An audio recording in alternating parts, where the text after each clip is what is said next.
driver lang tayo. Marangal naman ng trabaho na to eh. Malasakit sa isa't isa. ABS-CBN News in the service of the Filipino.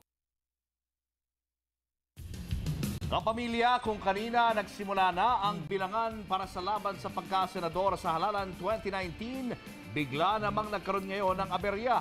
Nagkaroon kasi ng problema ang COMELEC Transparency Server. Kaya ang resulta ng halalan, maantala. Ang buong paliwanag ng COMELEC, tutukan live. Samantala sa lokal na halalan naman sa San Juan, may nanalo na. Si Francis Zamora ang magiging bagong mayor ng lungsod. Ang buong update tutukan. Hindi po namang naiwasang sumiklab ang gulo sa iba't ibang lugar ngayong halalan.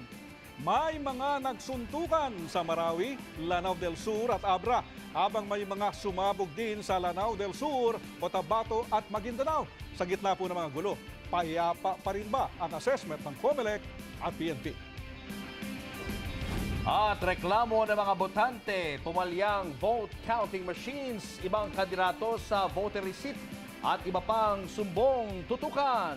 Yan at iba pang mga balita, ibabandila na.